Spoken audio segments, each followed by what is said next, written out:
past the 8 o'clock hour. Welcome everyone to the In the Spotlight radio show. Thank you for choosing us tonight. It is our pleasure to be here to do it for you, to host another program for you. Many persons told me though they enjoyed the repeat. Well, some persons thought it was a brand new program of Holly last week, Monday. That program was actually a repeat from 2013. Yes, I've been doing this show this long. We've had a few breaks here and there, but you know, we're all right. All right, we're all set to go now with our program tonight. And I already see Gail is listening. She's viewing, I presume. Gail, it's good night to you and good night to all the listeners in the diaspora. I know that, quite a few folks are tuned in and either listening on Q95 or they're viewing on my Facebook page or on the In the Spotlight Radio Facebook page. And we are live with a lovely human being that I have in studios tonight. How did I meet this young lady? I think it is through social media initially. Yes. It was through social media initially, and then I had the opportunity to meet with her when I traveled to the US last year. But she was kind to me even before that, because I remember she was coming down, and soon after the hurricane, and my sister Gail wanted to send some stuff down, flashlights and radio and a few things, and she did squeeze those things into her suitcase. The batteries were a bit too heavy, but she took everything else, and I was really so grateful to her. In spite of all the luggage she had already, she did not say no to me. She said, I will bring it down for you, Fidina. No worries. And I mean, we've just been awesome friends since then. We've grown really close, and I love this lady very much because she's very good, she's kind, she's generous, and she's loving, and we'll get to know more about her as we start off tonight. Let me say good night to Edline. Your book says Edline L. Harris. I don't think I ever asked you what the L represents. Are you going to tell me tonight? Sure, why not? All right. Good night to you, my dear. Good night, Fidina. Good evening, Fidina. I know you tell me you have some difficulty with good night and good evening. Why is there that difficulty? Let me say good evening again to you, and of course to all my friends, family, and I know there are quite a few persons listening in the diaspora. All my folks on Long Island, New York, good evening. Most people know me as Edline Lazar. So the L is for Lazar. Aha. I thought it was a middle name. No, it's not. It's Lazar. Okay. Yes, Harris is my marital last name. Okay. So Edline Lazar, but no Harris. Mm-hmm. We're going to get to know a bit about you tonight, mm-hmm. and we're going to know why you are here. What was the purpose of me bringing you on here? And we're going to find out all of those amazing things tonight about Edline Harris. So we're just trying to get things settled here, and we are going to do that. Yes, as Kadisha has to deal with something here. Okay. All right, so we're all settled again. So yes, back to you now. Back to you, Edline. We're like that on this program. You know, sometimes we're formal, sometimes we're informal. Okay. You know, sometimes it's like we're in a bar just having a drink and a discussion. You know, sometimes we're in a closed room. Whatever we feel like being, the mood we feel like being in. Then, you know, we get into that mood when we're on this program. We make it as casual and comfortable as possible, that people can just sit back, relax, and enjoy. Yeah? All right. Okay, good. So, Edline, let's begin by talking a bit about you as an individual. What is your background? Where do you come from? What part of Dominica? I was born and raised in Roselle, in Goodwill, sorry, and my mom is originally from Grand Fawn, and my dad, his family is from Salisbury, but lives in Goodwill, this village called Gutter Village. Mm-hmm. So I was born and raised in Goodwill. Okay, tell me a bit about your mom. What's her my name? Teresa. I like referring to her as the lady who lives at the back of Public Works. Usually when I say that, a lot of people say, "Oh, I know her." So yeah, she's my mom, Teresa, and she has 5 girls who she raised all by herself. 5 girls. 5 girls. And I am number 4. Number 4. Yes. In the pecking order. Yes. Alright. And your dad, tell us a bit about him. My dad, he has one child, one daughter, and that's me.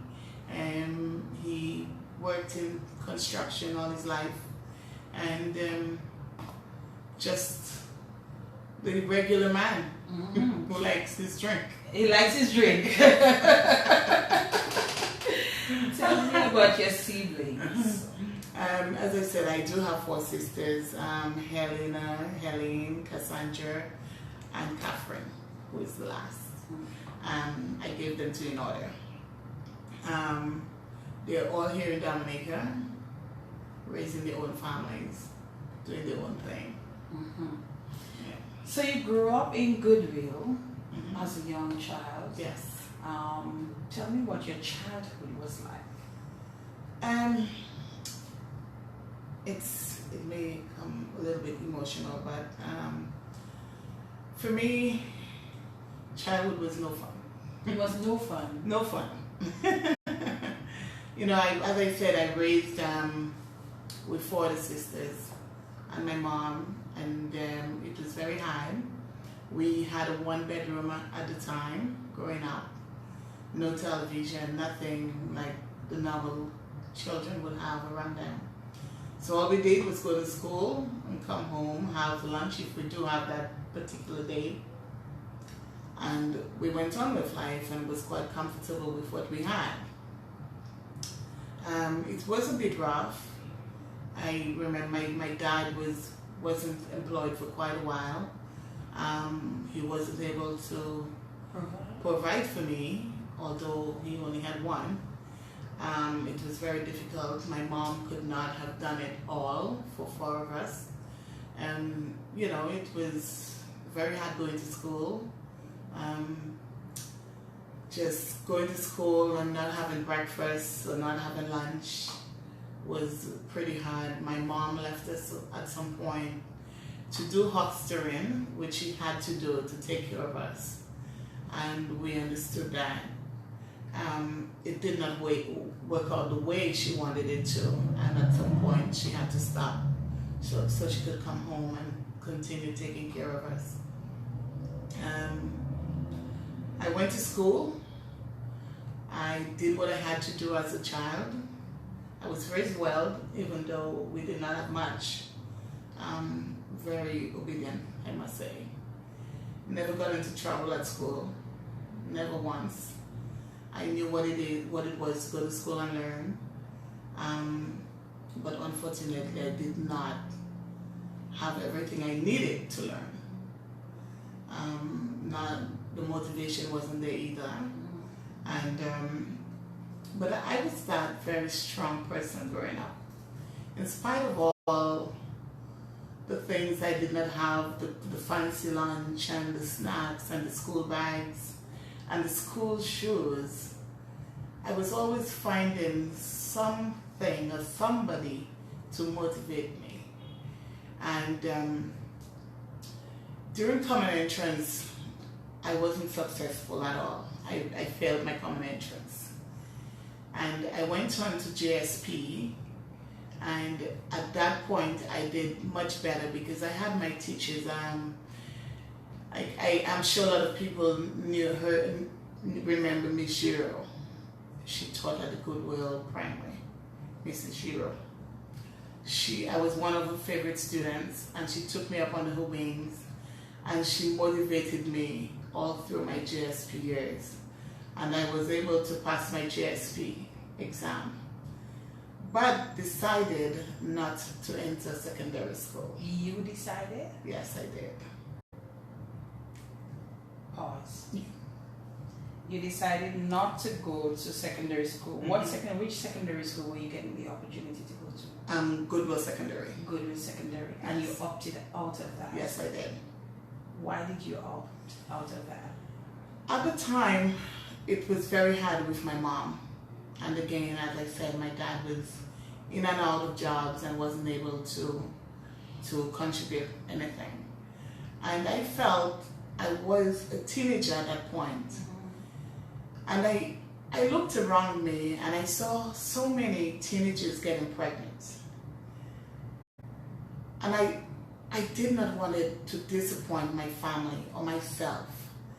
At that age, I think I was about 15, about 16, and I had just gotten into what at the time we call relationship. I don't think we knew what a relationship was, but we had a boyfriend, as we would have said. And I felt like if I am with this guy, I may get pregnant and disappoint my family and my friends, and it would be a waste of time. I also thought of the little money that my mother has, she might just spend it all on me, and I might be a failure. So I decided not to go to high school. So high school was not an option simply because you felt you would possibly get pregnant from having a boyfriend. You went into the consideration of your mother, who had very little, and you figured she would not be able to afford to send you to school.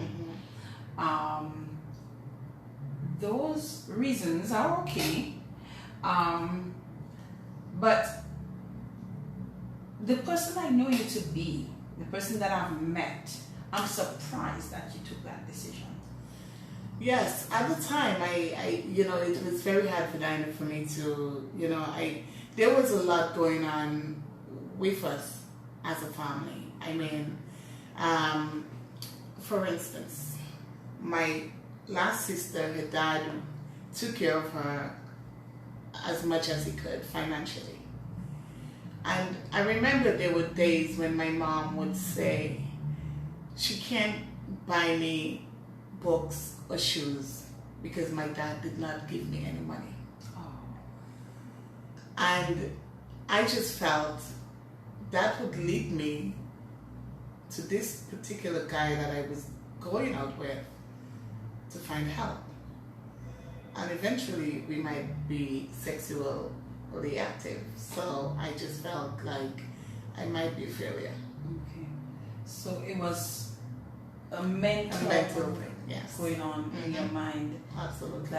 And you convinced yourself that that would happen, and because of that you opted not to go to school. That's correct. So if you did not go to school, what did you do then? After leaving Goodwill Primary, I think that was third form of JSB, the principal, Mrs. Giro, at the time, she helped me got myself into teaching. So I immediately went into teaching. So I taught at Miss Burton Preschool for a couple of years.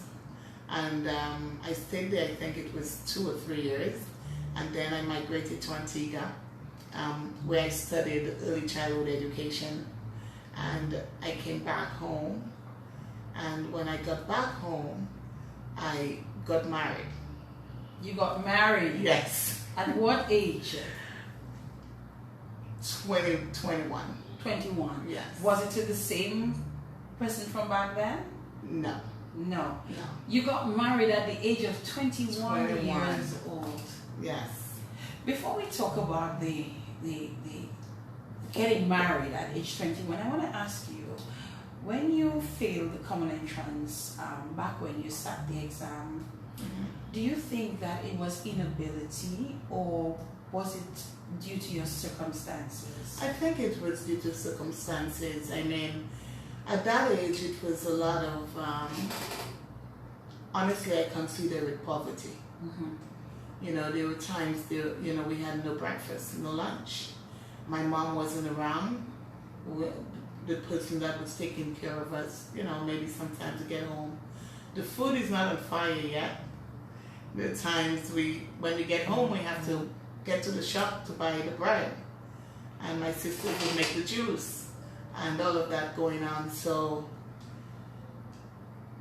I wasn't surprised when I failed my common entrance.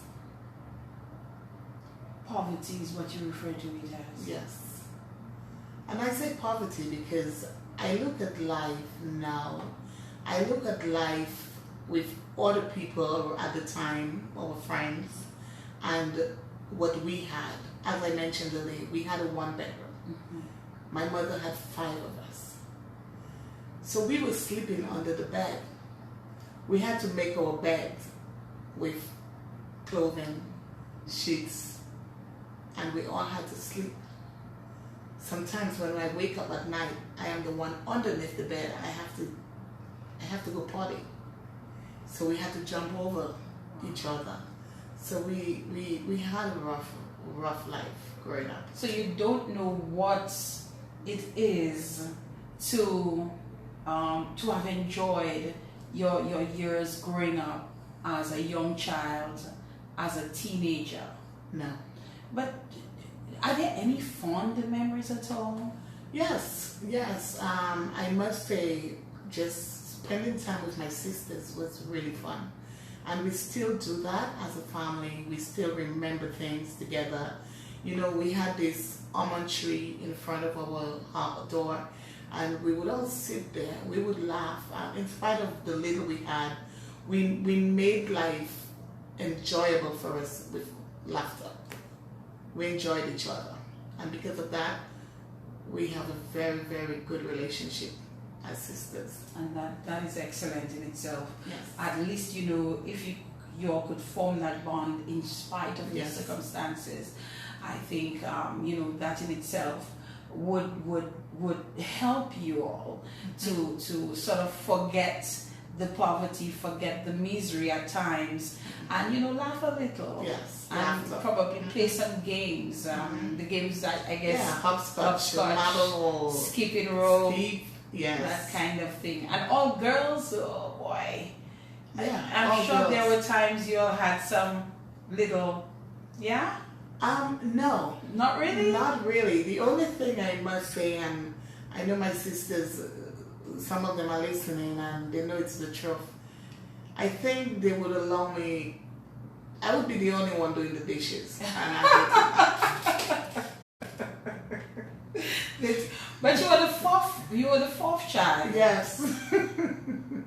And every time I get home from school for lunch, I would have to wash the dishes. You should have been able to get away with that as child number 4. No, and I sucked my thumb for years. I stopped at the age of 15, 16 about. And, you know, that was my comfort. And every time I get home and I look out on the outside and I see all the dishes and the pots and on the outside to be cleaned, I would just put my thumb in my mouth and just walk away, and I would cry. And I was like, you guys are taking advantage of it. And because of that, I hate washing dishes now. Well, I guess that's why there are dishwashing machines, right? That's why I have it, yes. Those days are all gone. They are just a memory now. Yes. That's what they are. So even as you know, you gave up the opportunity to go to secondary school, you moved on to study early childhood education. Why early childhood education? I had a love for children, for Dinah, and when I got this job at Miss Burton's preschool, although it was about 2-3 years I spent there, but just embracing these children and just remembering where I came from as a child at their age, I wanted to do more. I wanted to help children. So because of that, I just felt I wanted to remain in that field of teaching. So I went on to do that. I came back and I started another preschool teaching job, and that was Shalom Preschool. When I started with them, they were at Bath State, and then they moved to town. I spent a few years there, and then I opened the daycare. Opened the daycare? Yes. Was that before you got married or after you got married? That was right after I got married, right after I came back from Antigua. Oh, okay. Yeah. So we'll talk about the daycare. Let's talk about the getting married at age 21. What led you to get married at the age of 21? Just have left your teenage years, 2 years post-teenage years. You are getting married at age 21. Tell us what brought this about. I think it has a lot to do with at the time I think I was looking for love. But with the absence of my mom, my dad not being present the way he should, something was missing. Although I knew nothing much about love, I don't know what it is to be a wife, but I felt just having that companion in my life would have changed things for me. So when I came back to Dominica, during visits I met the young man, and we became friends, and he decided to move to Antigua. We grew. The relationship grew. I don't want to say we grew in love. I don't think either one of us knew what love was at the time. But the relationship grew, and we felt like the best thing to do was to get married. Okay. And without, again, not having that person in your life to really talk to you and guide you, you just do things. And you got married? And I got married. In Dominica? Yes, we got married in Dominica. Okay, tell me about that marriage. Well, it did not last very long. Of course not.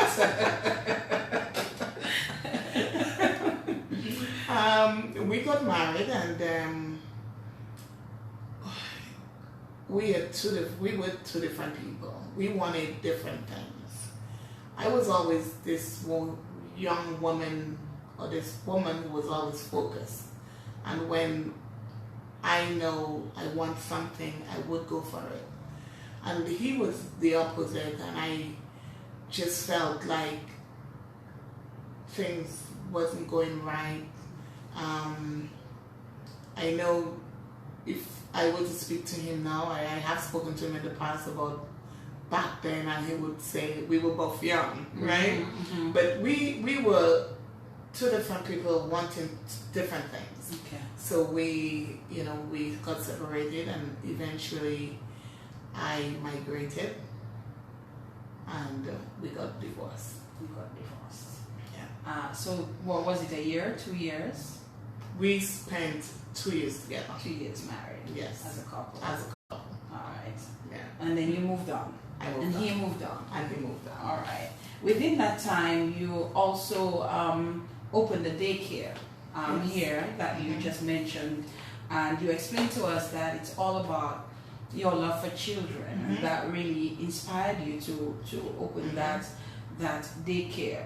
What was it like opening a business in Dominica at that time? At that time, it was very good. I mean, it wasn't difficult. I was about 24 then, and 24, 25, and whenever I want to do something, nothing is going to stop me.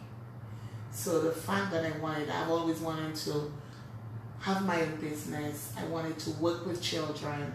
So I felt, why not a daycare?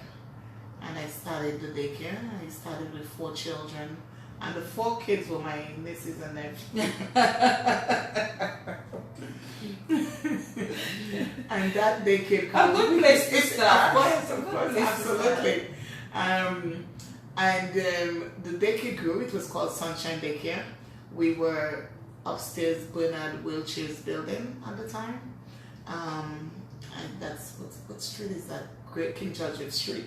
And I moved on to Fields Lane, right opposite Teacher Rose, which was very successful at the time. Okay. And how long did that business last?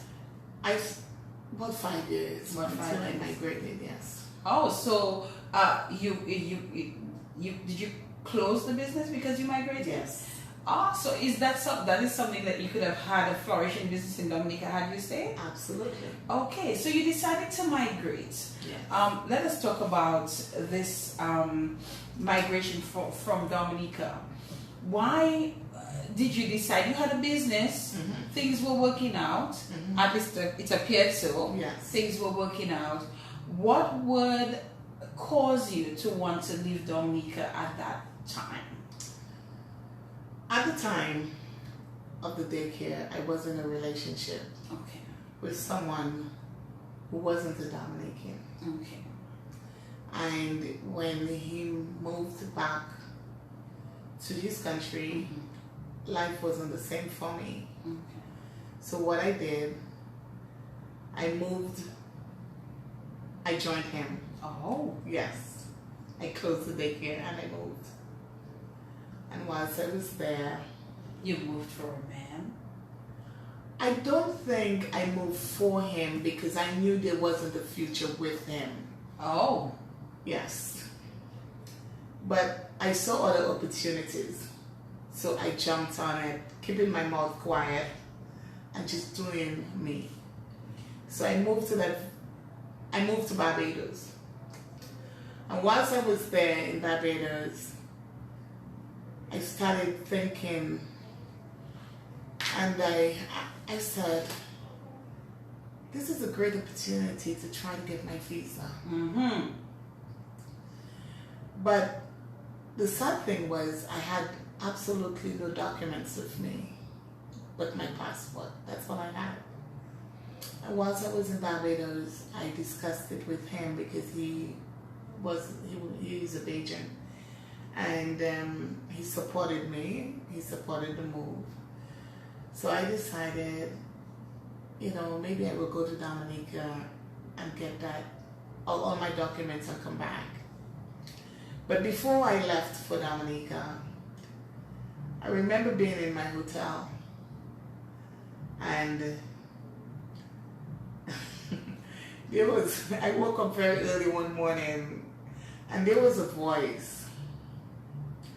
And the voice said, I did not realize I had such beautiful neighbors. Oh.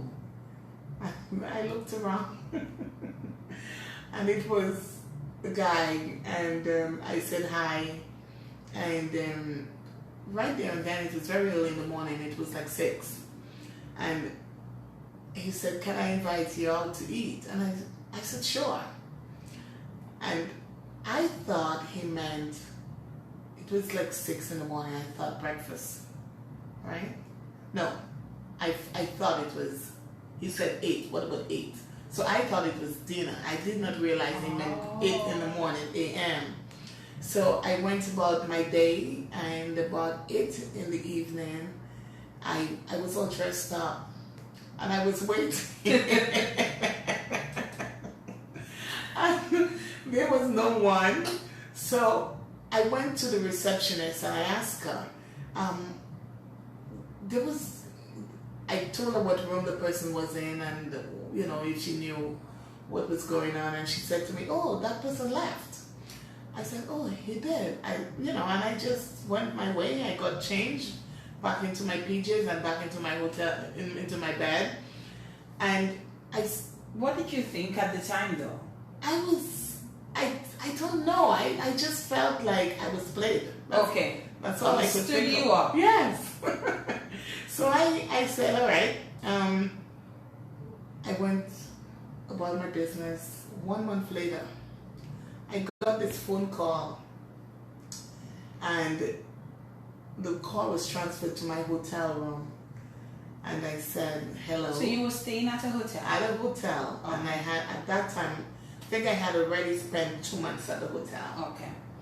And I stayed there, and the phone call came in. It was around Christmas, and the person asked to speak to Edline, and I asked who was calling.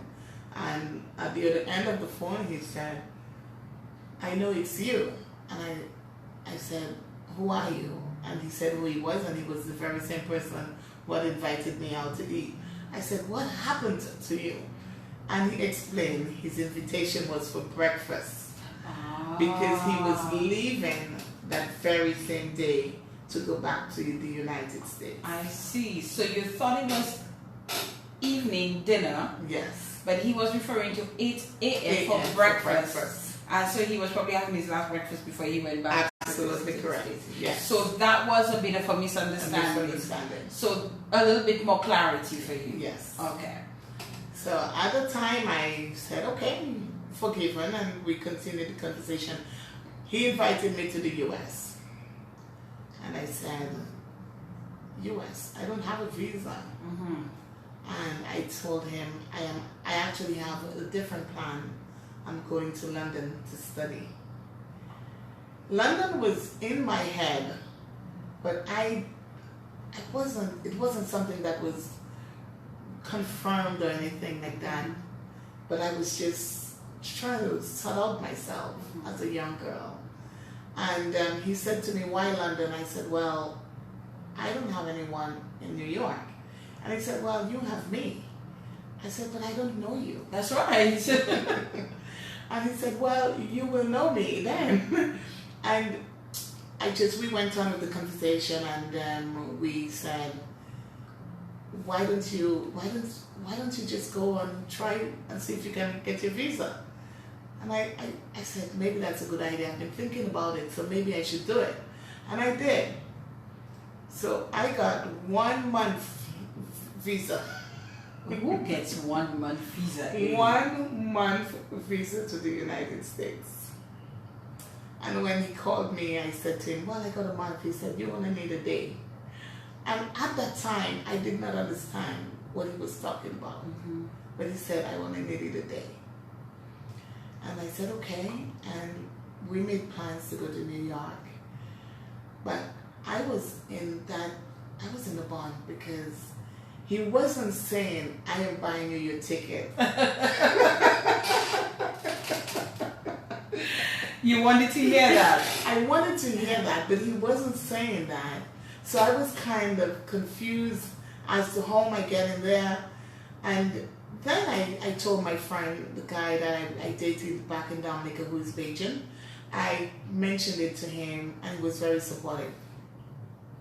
Did he know you were invited by somebody else? And he knew, and he knew. We spoke about it, and he did say to me, he wants me to be happy, but he also wants me to be careful. Agreed. And what happened thereon, he purchased the ticket. And he gave me my spending money. And Edline was on her way to New York. Pause right there. We're coming right back. This is the In the Spotlight radio show. Keep it locked. This story gets quite interesting. Keep it locked right here on Q95. We're coming right back.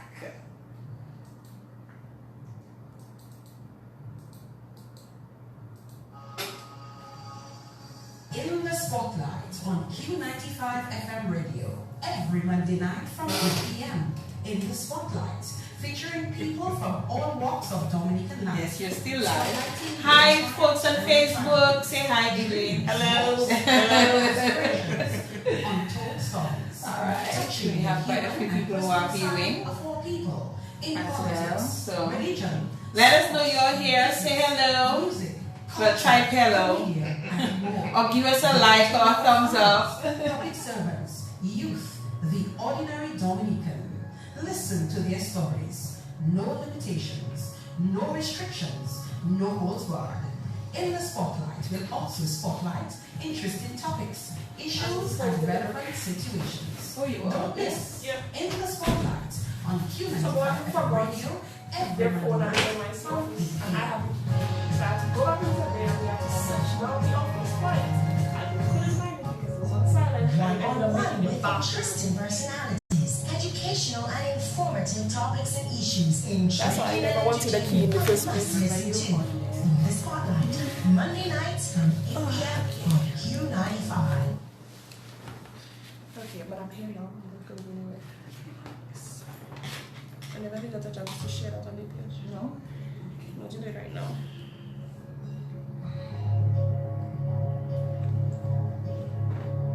And Edline was on her way to New York. Oh, I feel like I missed everything. You did miss quite a bit. It's okay, I'll listen to the replay tomorrow. It's fine.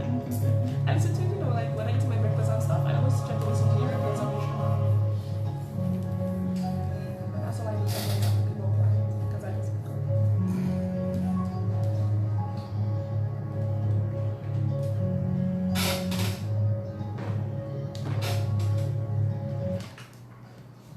Thank you again for choosing us. It is 5 minutes to the 9 o'clock hour. The In the Spotlight radio show on Q95 FM. We're here every Monday night. Well, at least we intend on being here every Monday night, God willing, so that we can bring you this program. Just to give you a heads up of some of the programs to come, we've confirmed with 2 of the beautiful former Miss Dominicas who have used their scholarships and gone on to study. They'll be here with us one of the nights soon to talk about their experiences and what the scholarship has done for them, so look out for that. We have a gentleman from Jamaica who is a promoter, DJ, who has confirmed that he will join us on the program, tell us how he came about coming to Dominica. We also have confirmation from Dr. Shyla Esprit, who will join us as well early in July, so look out for that. And we're working on some more confirmations so that we do not miss a program. I think I can see the guys collecting the garbage on the outside. Hey, it takes every kind. So good night to the guys on the outside. Can you see them, the garbage collectors? Yes, I can see them on the camera. Good night, guys, if you can hear us. All right, we're back with Edline Harris, and Edline is the author of the book, The Life of an Immigrant. Life as an Immigrant. Yes. Life as an Immigrant. And you're actually hearing so far her life in Dominica, a life that she says, childhood, for those of you who are just tuning in, her childhood was not the best. Although there were some happy moments, but it was mostly one of poverty. Days without food, days where she had to give up an opportunity to go to secondary school because of the inability of her mom at the time, and I guess her dad to some extent, to purchase books and to fund her ability to go to secondary school. And also she felt because she was in a relationship with a young man, she would automatically get pregnant, and she somewhat doomed herself to failure. And so she did a few things after that, and when we took the break, just before the break, she was telling us Edline Harris had gotten her 1-month US visa and was on her way to the United States of America. Let's go, Edline. So you were all set, ready to go, passport with your 1-month visa, Yes. ticket paid, a little pocket money, Yes. and you were heading. Where were you going to? Well, that's the big question. Heading to New York as I mentioned, this guy I had not spoken to much. We just briefly said hello, got an invitation to eat, but never came through. But I had a dream, and it's like every young person growing up. The American The dream? American dream. We only saw it on television, and living it was another thing. So when the opportunity came to go to New York, although it was a scary one, I was about to say you were brave. Yes, I was. You're a risk taker. Yes. I jumped on board and I went. But when I arrived in New York, it was cold. I mean, my entire stomach was bubbling because I have to make it past immigration. That came and gone, went past immigration. It is still bubbling. Do you remember what the immigration officer asked you? Yes, I do.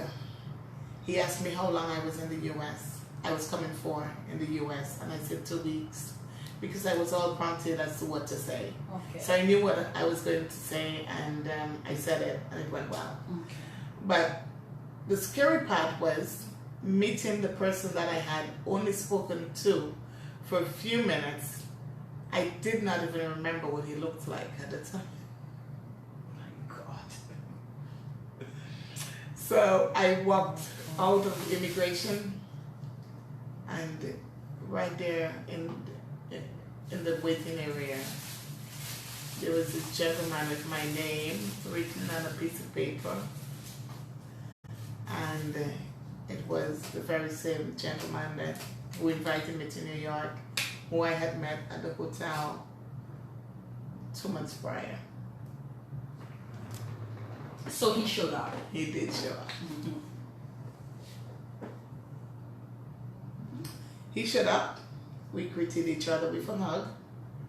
And we went on our merry way, driving from the airport to Brooklyn. And I remembered asking him, why are there so many vehicles parked on the street? It was about midnight. So I said, is there a conference going on? Oh my God. You're pure country booking right there. He said, no, these are the people's cars, private cars, they live in the apartments. And I said, okay.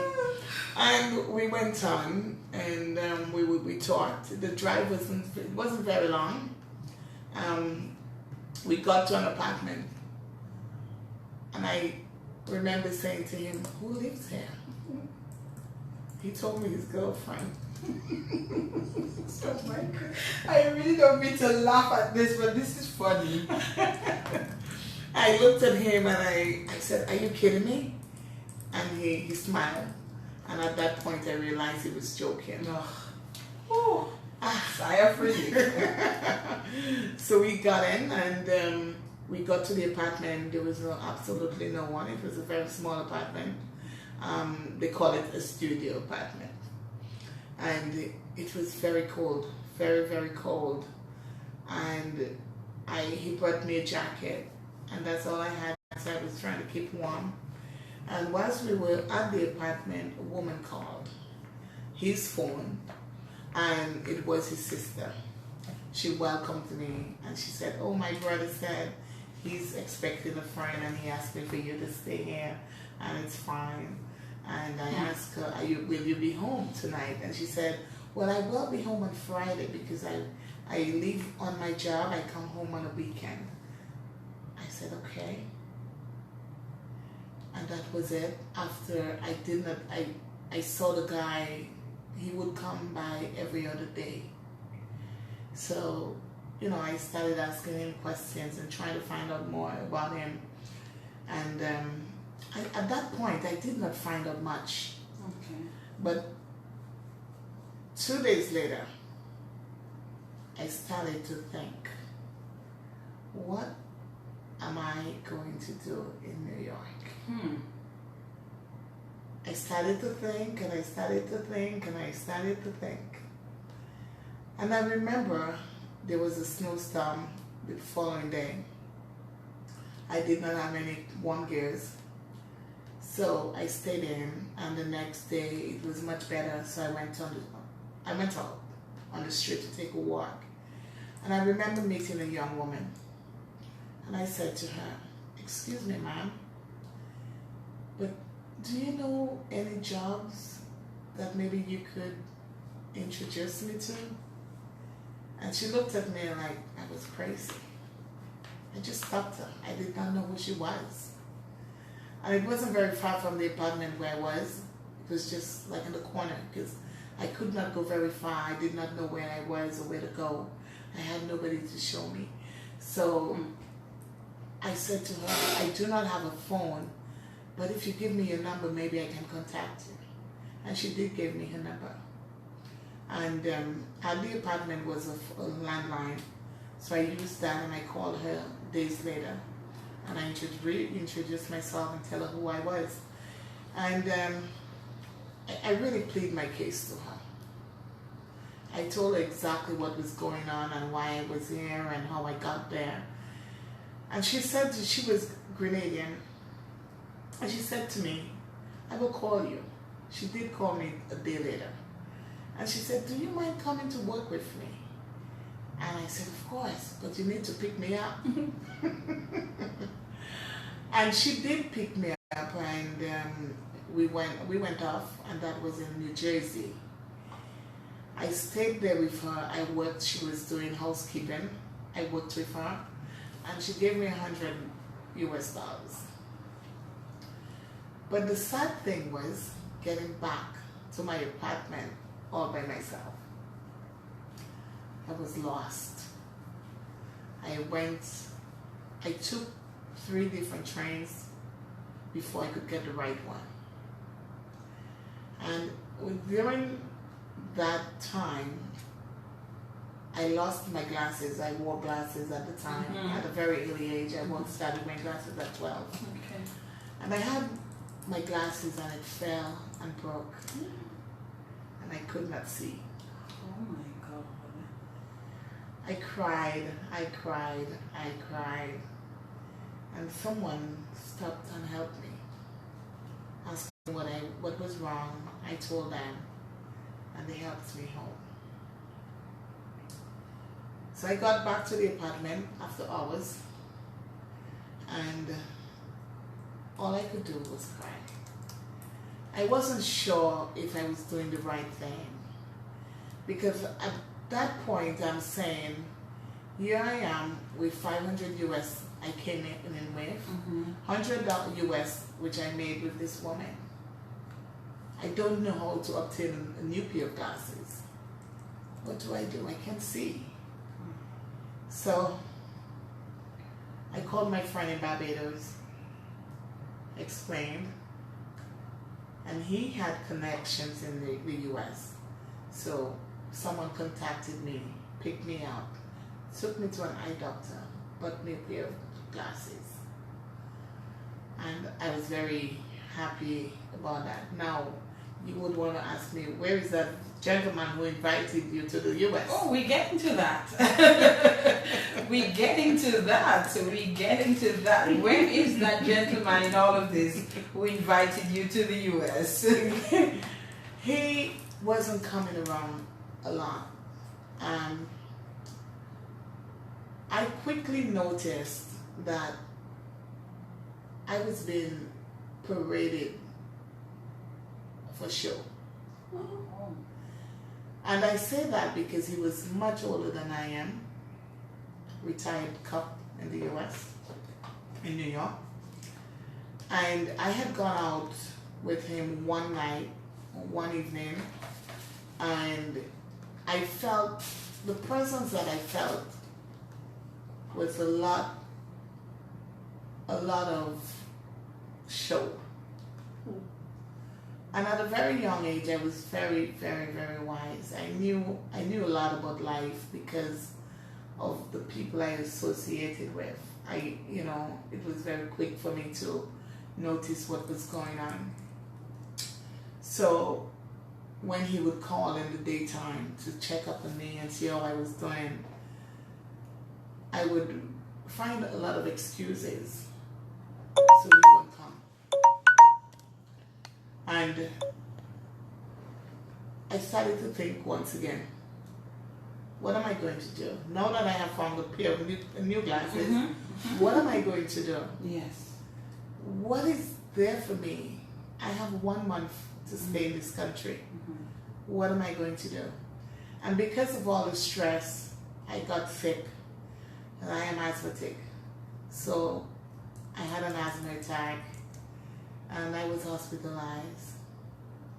And the good thing that happened with this woman who took me to work with her, we bonded. Okay. So she would call me every day, check up on me, and then she gave me a cell phone. So I had a cell phone. 3 weeks later, she called and she said to me, would you like a job as a babysitter? And I was like, yes, of course. That's right up your alley. Right up my alley. I was very excited. And she said to me, but the only thing, you have to leave with them and go home on a weekend. I did not know how to do that very well, but I said yes. Of course. I said yes. She said, and then she went on to say how much money they were paying, and at the time I was only making $300 US a week, and that was okay. And I took that up. I stayed with the gentleman's sister for a little bit, and I moved on. I found myself a room. I was paying for it with my $300. So the month had passed by then. You Yes. had overstayed The month is over. your visa already. Yes, the visa was done. So I now had to decide what I'm going to do. But I did not understand the system very well. So what I did, I must say, I started to figure out my life. And I knew that I did not have a high school background, education, right? And all I wanted to do was go back to school. I started to do all my research and ask a lot of questions, and I found this college, but I did not have the money to pay. So I left it alone, and I found myself an apartment, and what I did was went online and I advertised for a roommate. Someone had introduced me to a Dominican, but I wasn't interested. At the time, I had a mentality where I did not want to associate with my own kind. And that's because I had lived in Antigua and had bad experiences with my own people. So I figured if I'm going to try and create a life for myself, the most I would want to do is to just keep away a bit.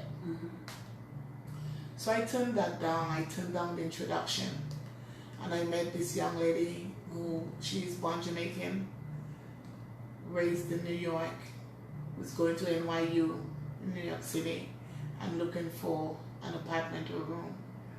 And we met, we bonded, and we shared the apartment.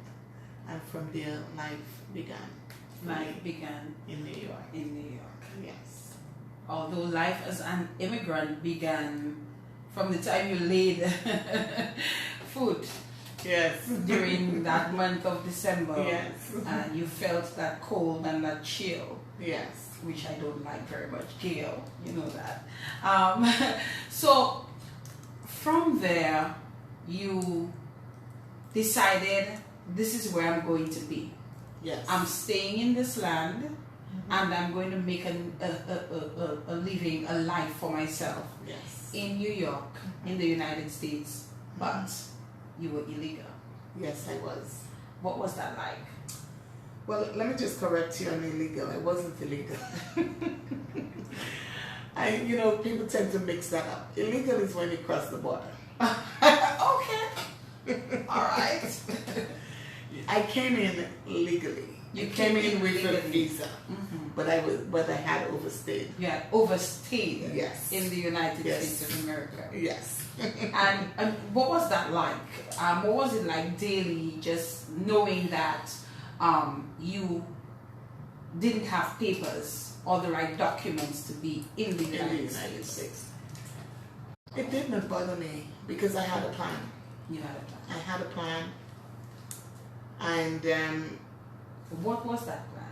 my plan was to go back to school. Mm-hmm. And going back to school, and once that 5 years is over, I was coming home, back to Dominica.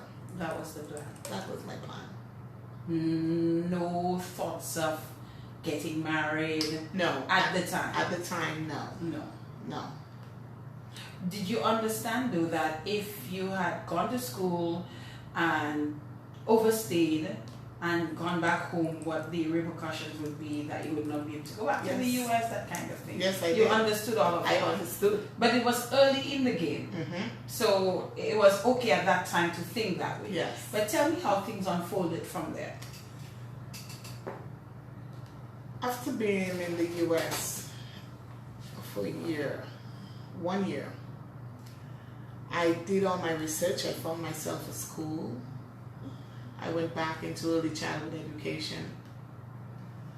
And halfway during my studies, because at that point I was able to, I had gone on to my second babysitting job, which I was getting much more money. Okay. I had a roommate, so things was a little bit easier for me. You were settling. Yes.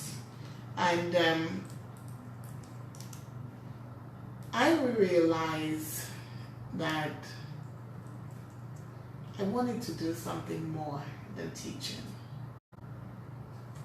But I wasn't sure what it was. So during the year, I started to just keep a journal of my life. So I kept that journal. Like a lot of people does, the young people, they just keep a journal, what they do daily, what bothers them, what do they go through. And I did just that with no intentions of writing a book. And about my second year, there's this thing called dating sites. So my girlfriend, my roommate, and myself, we were two young women living together, going to school, working full-time jobs, and we were lonely. So Yes, straight and to the point. we You were were lonely. lonely. So we decided to go online, just get into the dating sites, and there was a site called Ivory Male for Ebony Female. And we were on that site maybe every time we had a chance. And by then I had gone through 2 dates that did not work out. And I decided to just give our black men a break. So I started, just doing my thing until I met my husband. And we met and we spent 8 months together. And I told him what I wanted to do. And I had said to him, after my studies, I'm going to go back home. And he asked me, what does it take to keep me here in the U.S.? I said, the only thing is to marry me. That's it. And we did get married. 3 years later, we did being in the U.S. Mm-hmm. So you decided dating sites Yes. because you were getting lonely, both you and your girlfriend. Yes. You all were getting lonely, and girlfriend here would mean your friend who is a girl that you were living, sharing an Yes. apartment with. Yes. And you decided you're not going to your own kind. Well, I had tried, but they failed me, so I They decided. failed. Caucasian it is. Caucasian. You wanted a white dude. And you met James. Yes, I did. Yes. Did I meet James? I spoke to James. You did. Yes, I didn't get to physically meet Meet James, him, but I yes. spoke to James. And you met James, and you told James that this is what it's going to take to get you to stay. Yes. And Jim said, okay, Okay. no problem. Once family loves you, then you will stay. And you met family. The family family fell in loved love with you. Edline, and that was it. You got married. We got married. 3 years later. Well, 8 months later. 8 months later. Yeah, 3 years being in the U.S. 3 years being in the U.S., you got married. Yes. The young lady who had intended on coming back 5 years 5 after her years study. after my But studies. by then, within a year, your perspective started to change. Absolutely. And then you started realizing probably you could make a life, in the U.S. In the U.S. And you did. I did. I did. We're going to take a break, Edline, and when we come back, we're going to talk a bit about the book. All right. And what's in the book, and probably what has this book done for you in terms of its success. Has it been successful? Yeah. That kind of thing. Keep it locked, Dominica, and wherever else you're listening. This is the In the Spotlight radio show. We're featuring tonight Edline Harris, a young woman from Dominica who decided to be what I would call a bit adventurous, brave and bold, and moved to the United States to on the visit of someone who was almost literally a stranger. And here she is today, and I can tell you at this point, she will tell us more as to what became of her life as an immigrant in the United States of America. Keep it locked, we're coming back. In the Spotlight on Q95 FM radio every Monday night from 8 p.m. Oh my God! Hey. Oh man! Dominican life. At least you're being honest. I'm honest. You're being honest. I'm not going to twist it. No, there's no need to twist it. Touching the human and personal Okay, side. Facebookers, you hear that? Politics, She's not going to twist it. sports, She's being honest. culture, the media, and more. Getting to know our fathers, our public servants, youth, and the ordinary Dominican. Listen to their stories. No limitations, no restrictions, no holds barred. In the Spotlight will also spotlight interesting topics, issues, and relevant situations.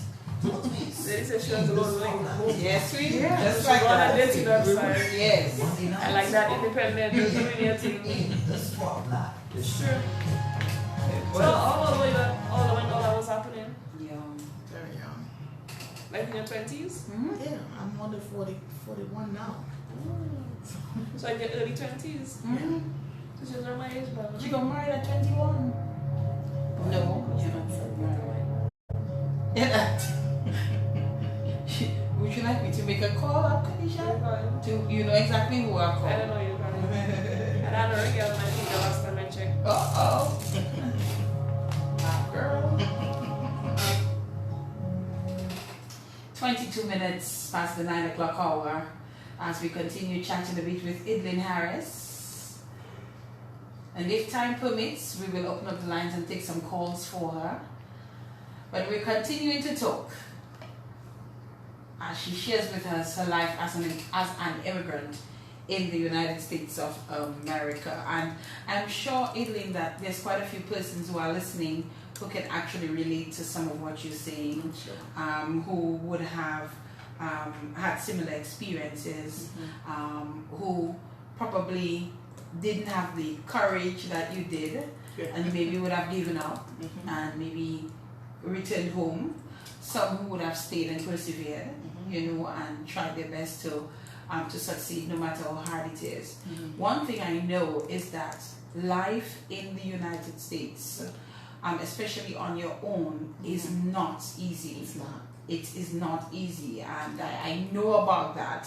Well, not me personally having experienced it. I've always gone to the United States on vacation, and I've always had a good time because, my sister Gail is always, giving me the best experience whenever I go to the US, to New York to visit her, so I don't know what it is to not have a good time in the US. My friend Mary Lewis White, I will never forget her as well, so I don't know what it is, and I've always said that I don't think that I would be able to do that I don't think I have the strength. Yeah, I know I'm strong, you know, and I know that I can deal with difficulty and so on, but I think this one, it would be a bit hard for me to stay and go through the grinds of that kind of life in the United States. So people like you, I applaud and I admire, you know, and if today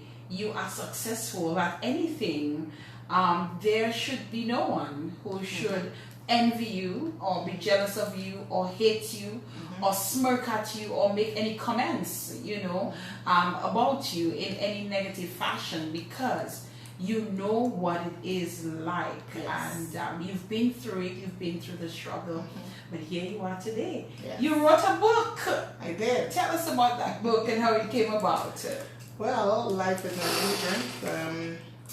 As I mentioned earlier, I started keeping a journal when I got to New York, and all the hardship that I went through, so many times being hospitalized with asthma, all because of stress, the weather, and everything else that I had to deal with, the depression sometimes with the relationships and all of that, even the jobs, just working for people, just living in their homes, all that accumulated, and you know, I just started writing my journal. And one day after I got married, my niece, who lived with me at the time, she said to me, "Auntie, why don't you write a book?" I said, "What are you talking about? How do you mean write a book?" She said, "But you have a journal. Why don't you just turn it into a book?" And I thought of it for a moment, and I said, maybe that's a good idea. So what I did was I did all my research, and I started to write to the publishers. I sent out proposals, and at the time it was 18 publishers I wrote to. 18. 17 publishers wrote me back with the big response, no. Oh my.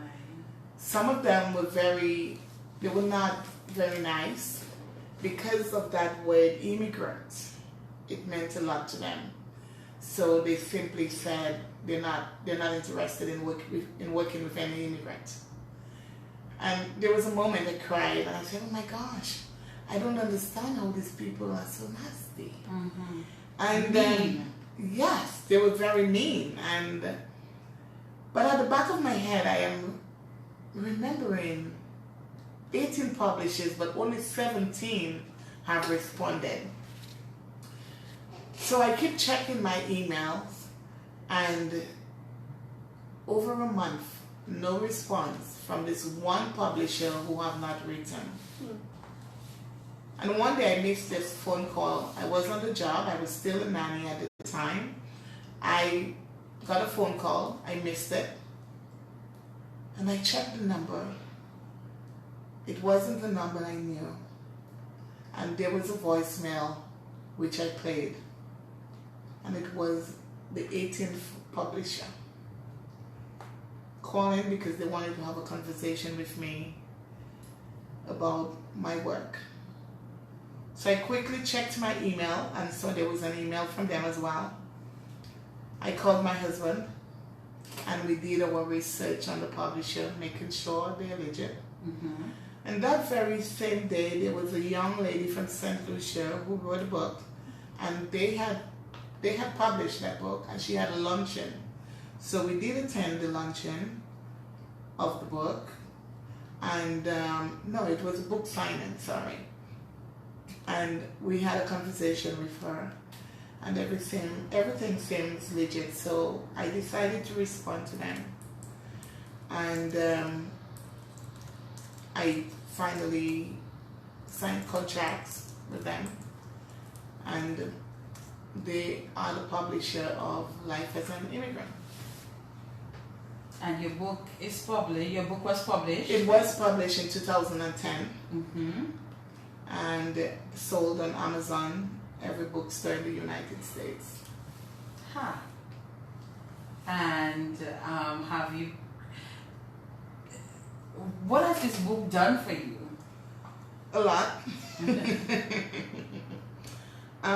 Just hold it up a bit for those who can see it on the live. That is it. Life as an immigrant. Yes. It's not a very big book. It's not, but very informative, very motivating, inspiring. I mean, Is all the truth in there? everything is true. All the truth, everything about Edline life, Edline's life. Like I tell everybody, there's nothing to hide about me. Everything is in the book. The book has done well. I must say I was very fortunate to buy a property in Dominica out of my royalties. Wow. So thank God for that. Indeed, twice and 3 times. Yes. And the book is still going, still on the market. So if somebody wants to purchase the book, they could go on Amazon and get Or Barnes and Nobles in New Barnes York. and Nobles Yeah. and get it.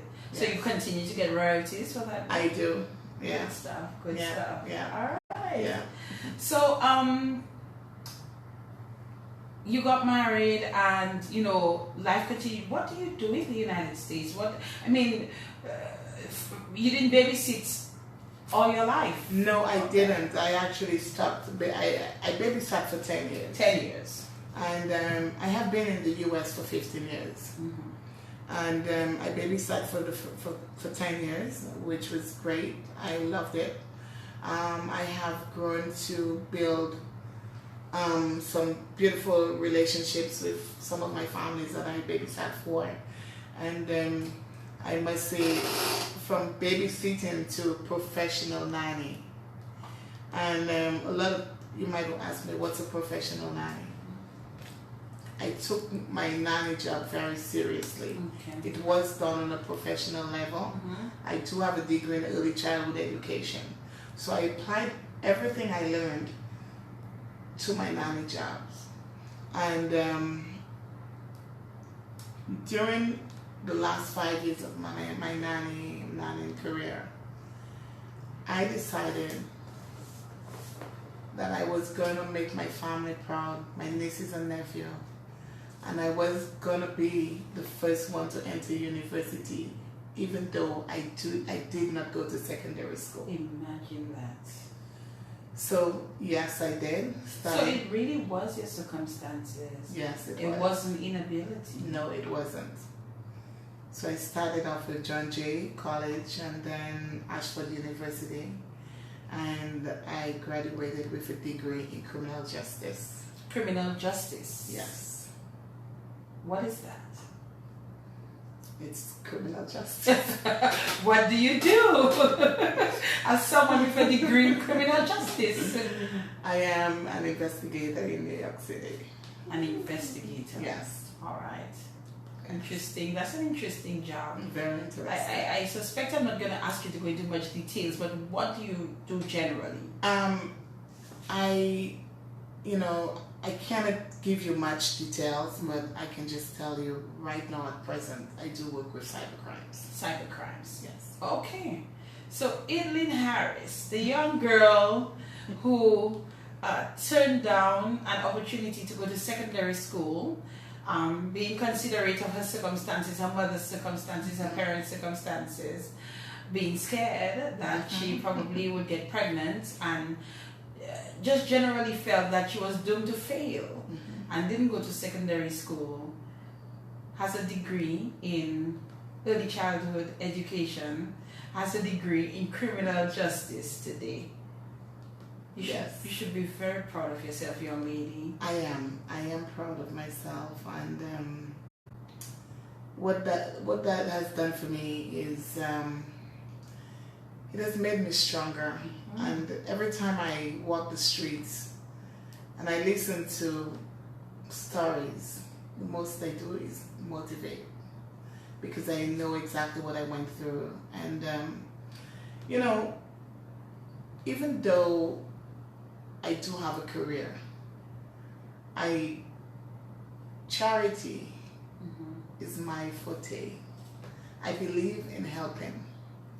I believe in helping the sick, the poor, and our very own children. And that's one of the reasons I decided to go into criminal justice, because living in New York, I realized that there's so many young people, so many families that are fighting for justice.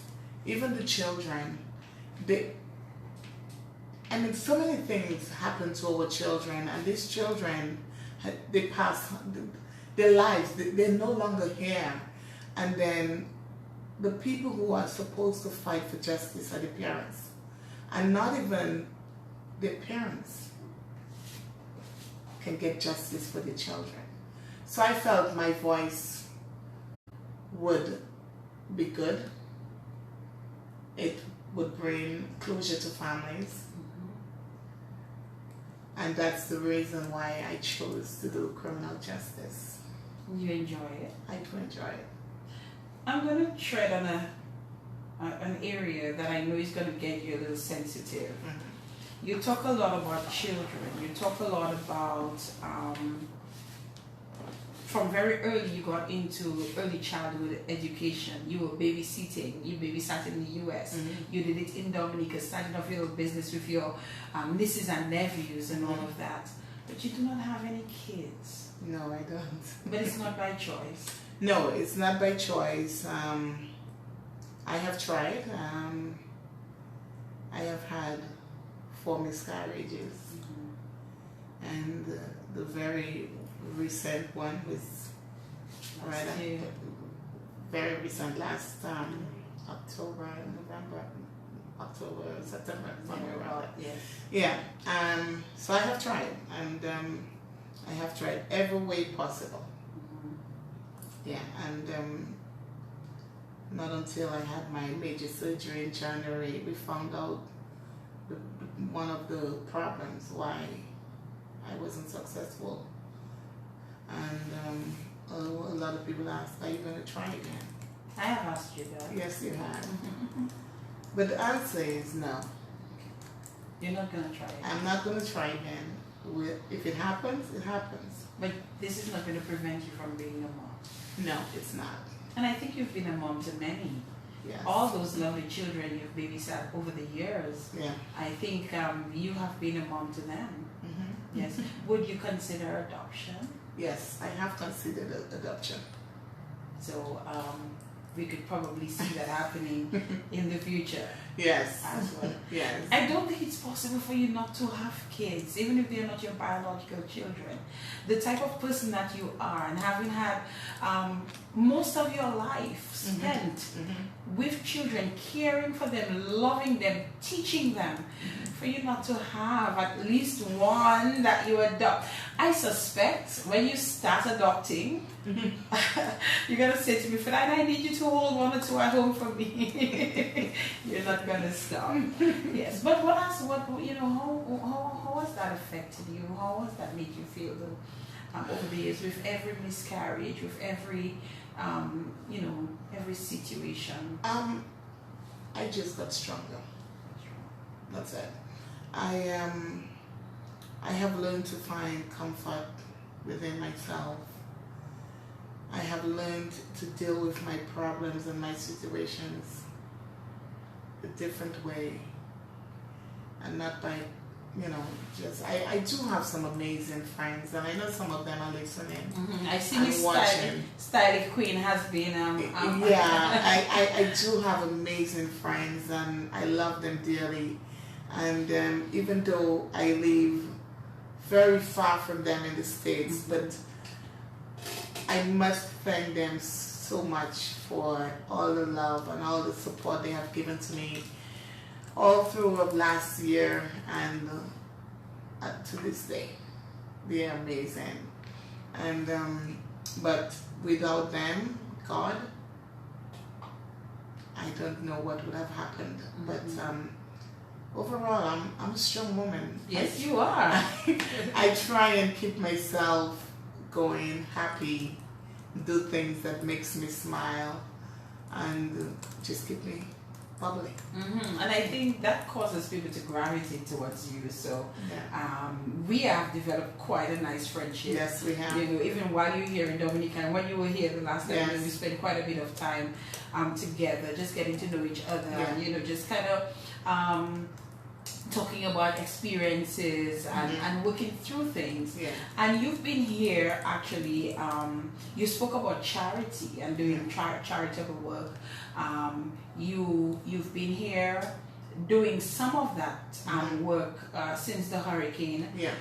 You've been distributing items. I actually went with you to Chances. You had not known about Chances until I told That's you right. about Chances, and now you love Chances Yes. and you want to do more for Chances. Yes. So tell me what you've been doing in terms of some of the charitable work that you've been doing for your beautiful island home, Dominica.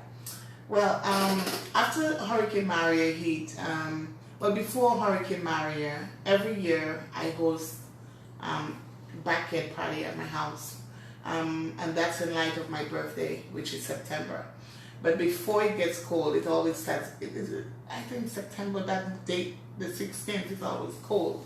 So every August, I host a charity party at my house, and last year before, I donated 100 backpacks to 100 children here in Dominica. Yeah. And thanks to all the people who donated for that, especially my nanny circle. And but after Maria, it was different.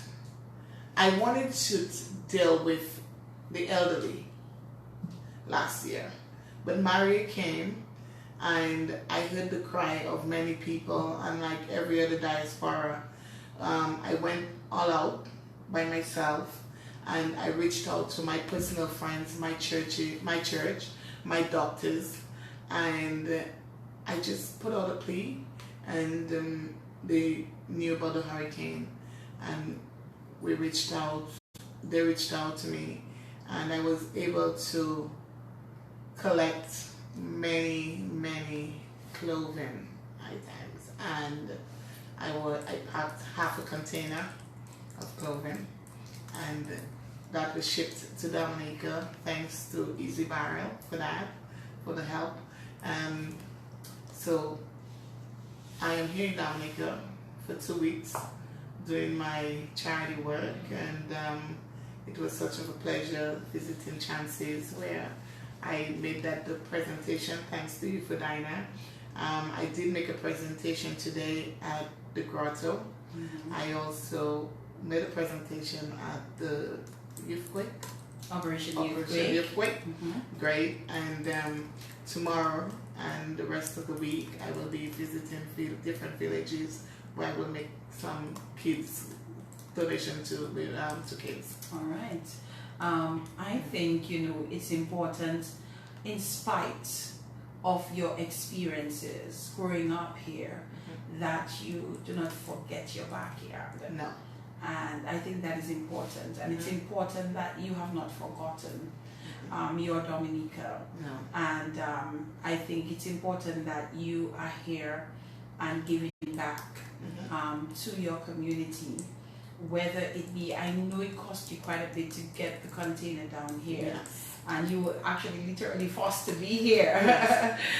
Yes. to try to get the things going so you could get it out of the port.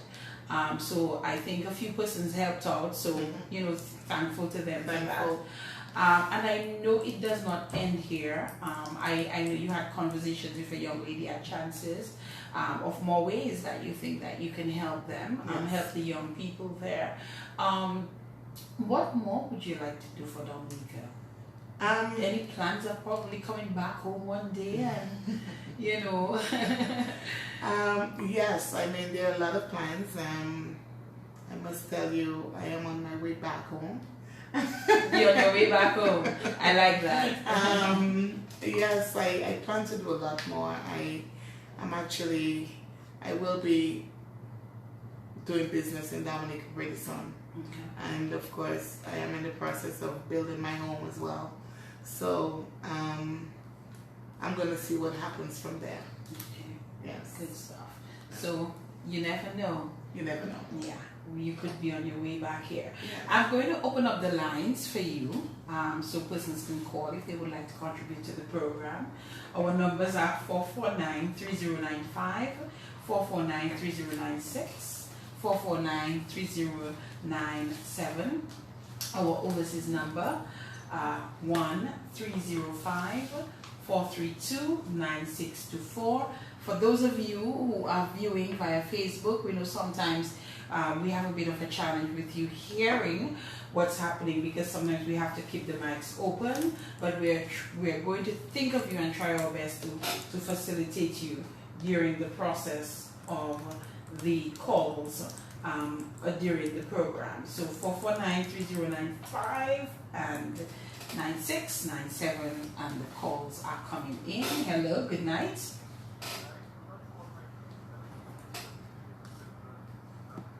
Oh. Good evening, Cobell.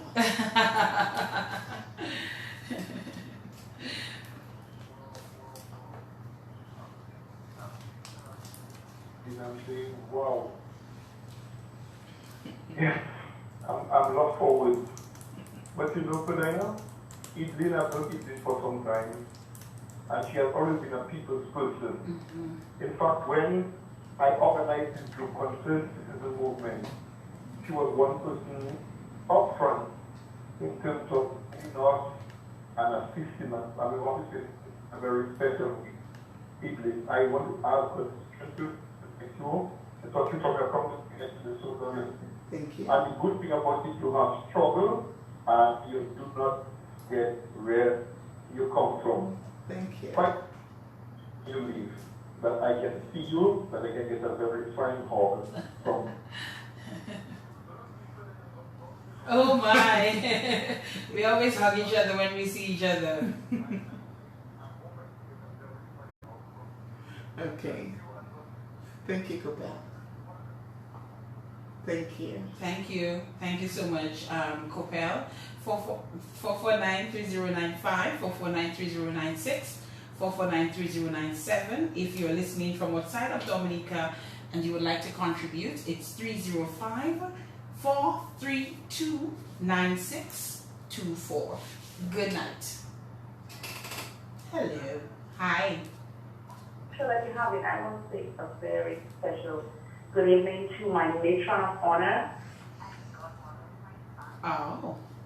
Edline Harris. She knows who this is. Very inspiring story tonight. This story reminds us it's not where you started that matters. It's actually where you end up at the end of it all.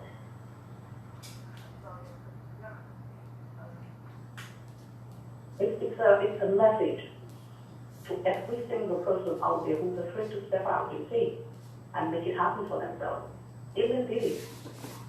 And I'm so very proud of this woman. You know, she has a heart of gold, and she's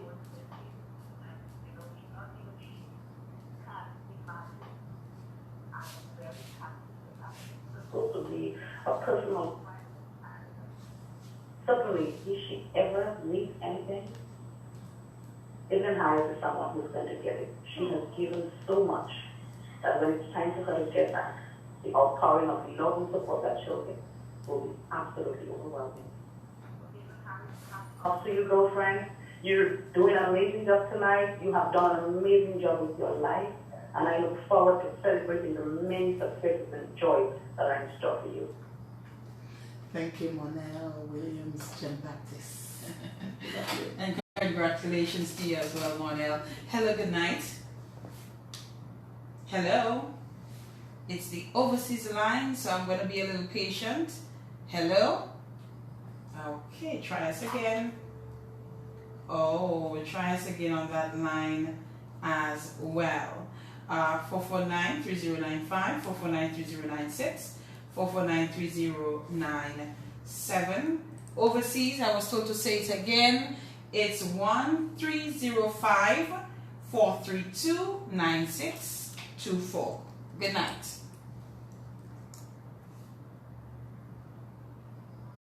Yes, go ahead. Do not listen to the radio. Listen to my voice. Hello.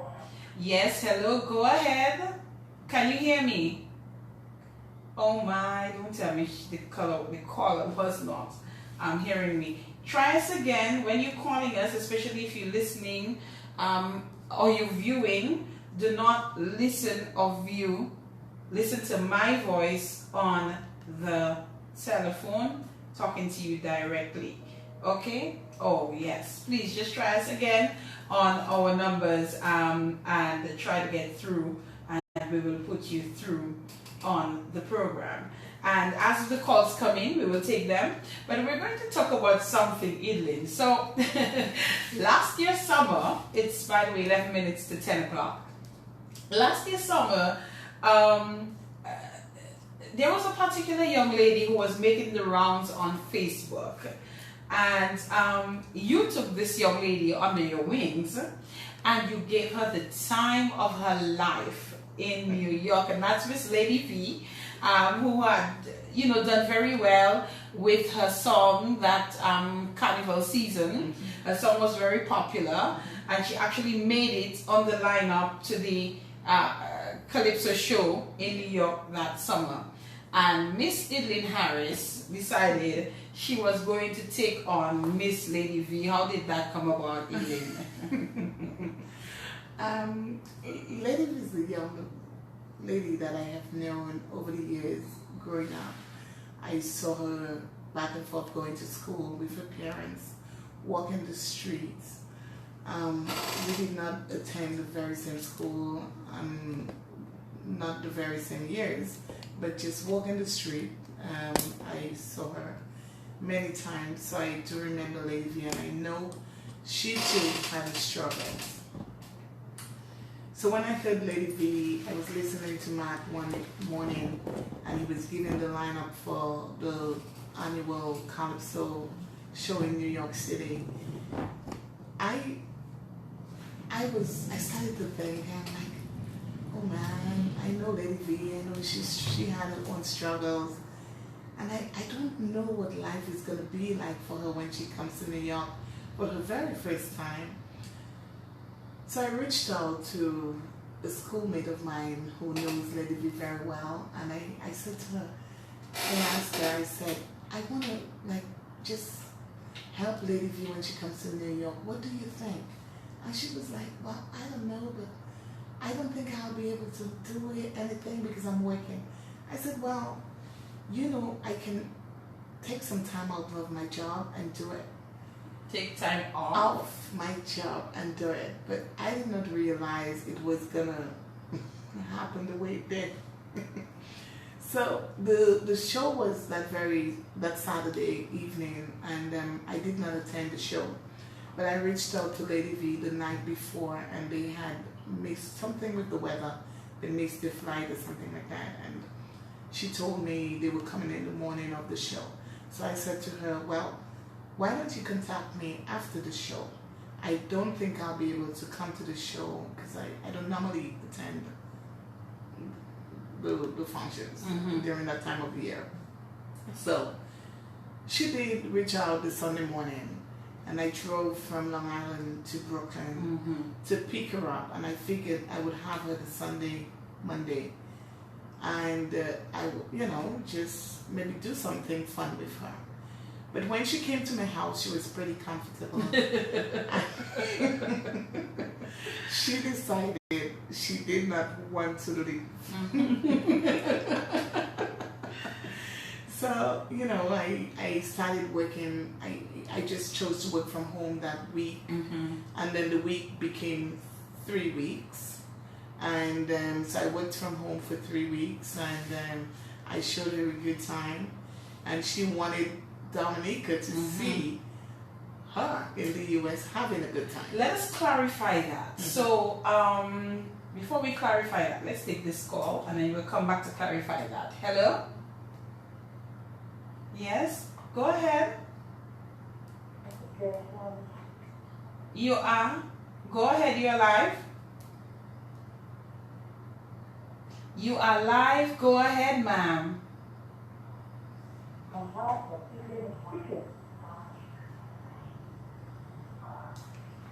Go ahead. You can speak to her.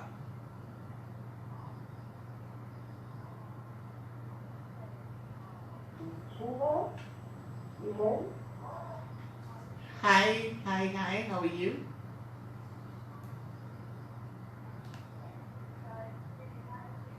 Hello, how are you? Go ahead and talk. We're listening.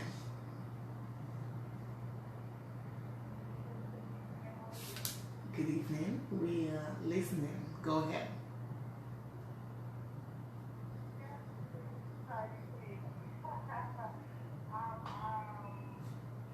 I'm so proud of you. I am so proud of you. You know, me of all people know the kind of person you are. Yes, and the heart of gold you have. You know, I'm in debt for you. I love you so much, you know that. I love you, love you, love you. Love you too, sweetie. I miss you too. I'm coming.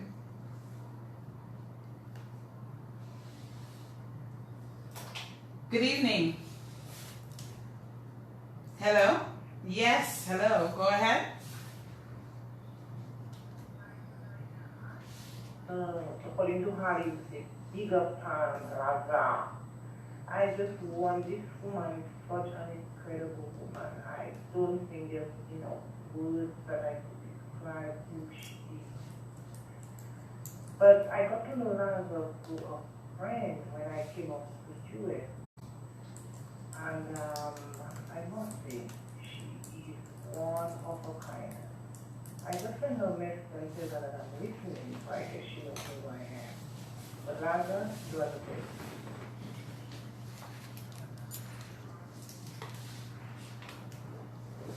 Thank you.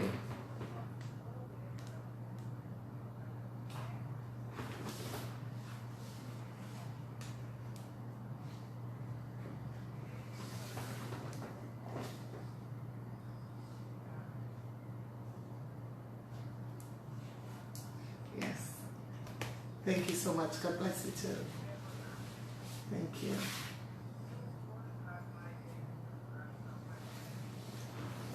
Yes, I do know who you are. Thank you. Hello, good night. Hello, good night. Yes, good night. Hello.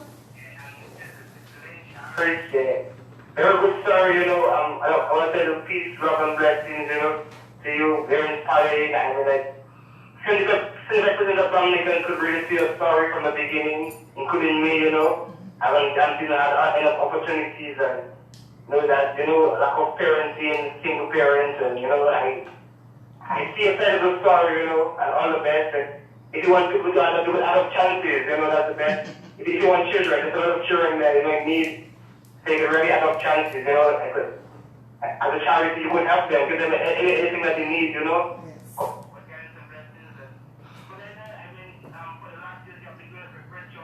Thank you. Thank you, my dear. I will. All Thank right, you. bye-bye. Good Thank night. Hello, good night. Hello. Overseas line, you're on. Good night. Hello. Okay, we don't have much time left, so we're really trying to make sure we facilitate those who are calling from overseas, because I don't want to make sure any of your friends miss the opportunity to call and talk to you. But we're sorry, we're here trying to say hello. We're not really hearing anyone. So back to the story with Lady V. So let us clarify something. At some point, I think people misunderstood what was going on with you and what you were doing with Lady V. And clarify that for us, because you actually had one or two persons who were sort of trying to misconstrue what you were doing, and that really was not the case. Yeah, I think some persons felt like as they called it, I had a pappy You show. were making a pappy show Out of her, but I had Lady V's full consent to videos and pictures. She wanted that. That's what she was having a good time. She was having a ball. That was a life that she, like I did, dreamt of. Mm-hmm. And she got it, and she was making use of it. And she wanted Dominica to see her enjoying the life that she was getting. And that's what it was. That's what it was. That's what I did. I actually came to your defense. I actually put a post. I don't know if you remember I that. remember. Because I'm just thinking, there is no way you would be in any way. And I didn't even know you that well as yet, but I could just see this person was not trying to make fun of the young lady or anything like that. You could see it was quite genuine. It was genuine. And she looked so good. She was looking good. She was enjoying herself, And you spent your money even on her, So I did. I took 3 weeks out of work and worked from home. To do it. Yeah, so we needed to just clarify that Yes. because you didn't ask me to do that, by the way. No, I didn't. I just did that bit there on my own because I always knew I had my own concerns about that. You see the time on the clock? Yes. It is time for us to start wrapping up. But where do we go from here, Edline, in terms of life, the future, that kind of thing? I do have a full agenda, as I mentioned before. I am in the process of starting a business here in Dominica and also in the process of building my home. So I do have a full plate. I'm going to continue doing charity work. And any more books? I am trying to finish the book, a children's book this time. Many persons are asking for part 2 of book 1, but it would be quite a part. It would be quite interesting, and I think 1 is enough. So I am trying to put together a children's book. That's what you're trying to do. Yes. What would you change if you had to change anything about your life experience to date? If I were to change the experience part, nothing. I am happy I took the chance that I took. The chances that I took many chances. I think I did well. I'm proud of myself. I am happy with my life. The only thing I always say, I wish I could take my entire family with me. But I feel like I'm the pillar of the family right now. So that's okay. I love them all, and I know they're listening, they're watching. Good evening to every one of you. I love you guys. We're going to take this final call, and then we wrap up. Good evening. Hello.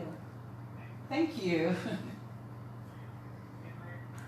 Just want to say good listening. I don't think you can remember, but I remember you back in the day, like you were asking me. You remember when cables had their call center on the basement? Yeah. Yeah. Okay. Okay, because I don't remember you. And I don't think she remember who you are either.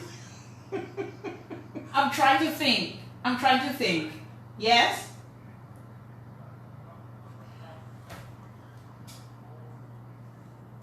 Oh. Okay. Well, my phone we used to go live, so I kind of check any messages. And I normally give an alternate number for WhatsApp, but I didn't have time to charge the phone. So yeah, we're in a bad place tonight. Oh my darling. But not Chicago anymore, right? Atlanta now. Okay, I'll tell her who you are. Oh really? Oh, she knows who now. She's still smiling. Oh gosh, goodbye. Oh my goodness, my darling, thank you for calling. Love you. All right, we have to. I'm sorry. We have to wrap things up now, Edline. So I'm going to give you the opportunity to just speak to Dominica and just leave us with some, some encouraging words, words of wisdom, words of encouragement. I'm just going to leave it to you, your final comments. Well, let me just talk to the young people especially, the ones who are hopeless today. I know after marrying a lot of persons, I've met a lot of young people saying how depressed they are. And they wish they could just leave Dominica, but leaving is not always the answer. But if you were to do that, do it wisely. Have a plan. you must have a plan when you do things in life. Chances are it's a risk. You know, you are not always successful when you take chances in life. But I always say, if you do have a plan and you do things wisely, you can, of course, do well. So I say to you, if you need a motivator, find a motivator. Find somebody that will inspire you. Read a book. And I also found the reading to be very important when I left Dominica. I was never a big reader. And that's not the reason I wrote the book, because I did not like to read, but I made it part of my life now, and I think it's very important. So I want to encourage people, especially our young people, to do a lot of reading. Even those that find themselves on Google and, you know, all this stuff. Do a lot of research about life. If you don't want to talk to anybody about your problem, just Google things, because I spend a lot of time doing that. And I think that helps me a lot to even deal with my own personal problems, because I'm not a person who tells people my business, so try to find somebody who is going to help me to take care of a problem. I don't do that. I find ways on my own and I deal with my stuff. So have faith, be strong, be wise, and life will be okay.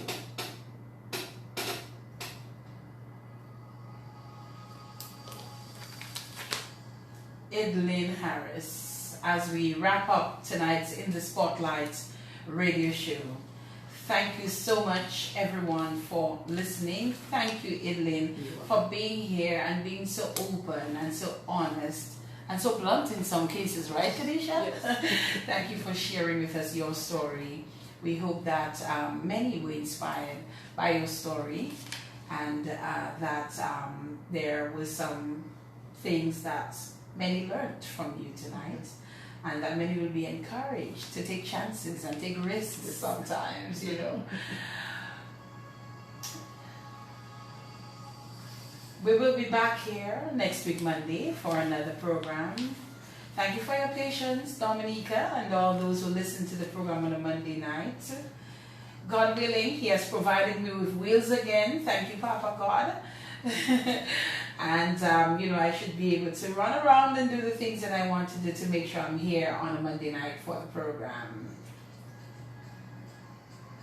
Until the next time, I want to say thank you to Innovate Multimedia. Thank you to Kadisha.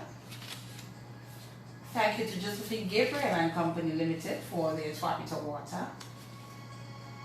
And thank you to you for listening and for viewing via Facebook. Until next time, good night, everyone.